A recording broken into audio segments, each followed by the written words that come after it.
بسم اللہ الرحمن الرحیم۔ شروع اللہ کے نام سے جو بڑا مہربان اور نہایت رحم والا ہے۔ دوستو، فرانس جہاں آئے روز گستاخی قرآن اور گستاخی رسول صلی اللہ علیہ وآلہ وسلم ہو رہی ہے، وہاں کے سائنسدانوں کے دل میں ایک نیا درد جاگا ہے کہ 1400 سال پہلے دیا گیا حضور پاک صلی اللہ علیہ وآلہ وسلم کا آخری خطبہ حج آواز کی لہروں کی شکل میں آج بھی فضا میں موجود ہے، جسے ریکارڈ کر کے یکجا کر کے دنیا کے سامنے لایا جائے گا۔ اب سوچنے کی بات یہ ہے کہ اچانک فرانس کے ماہرین کو یہ درد کیوں اٹھا؟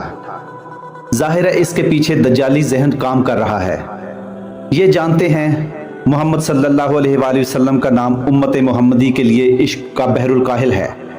سادہ لوگ مسلمانوں کو جب یہ پتہ چلے گا کہ وہ اپنے محبوب نبی کریم صلی اللہ علیہ وآلہ وسلم کی آواز سائنس اور ٹیکنالوجی کی بدولت سن سکتے ہیں تو خوشی سے اچھل پڑیں گے، اور پھر فتنہ کا نیا دور کھل اٹھے گا۔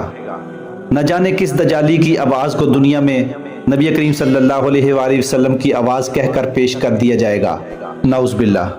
یاد رکھیے یہ سلسلہ رکے گا نہیں، آگے جا کر یہ دجالی فتنہ صحابہ کرام رضی اللہ تعالیٰ عنہ کی آواز کو فضا سے ریکارڈ کرنے کا دعویٰ کر سکتا ہے۔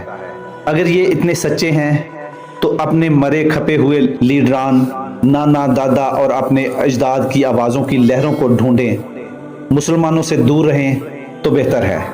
امت مسلمہ سے گزارش ہے کہ اس متوقع دجالی فتنے کو پہچانیں اور کسی قسم کی گمراہی میں مبتلا نہ ہوں۔ آج کے مسلمان نما لبرلز گمراہ کرنے کی کوشش کریں گے کہ سائنس سے ہر چیز ممکن ہے، تو ایسا کچھ نہیں۔ یہ اور ان جیسے فتنے ابھی اور آنے والے ہیں۔ ہمارا کام ہے ایسے تمام فتنوں سے نئی نسل کو بچائیں اور تمام لوگوں کو دجالی فتنوں سے بچنے کے لیے آگاہی فراہم کریں۔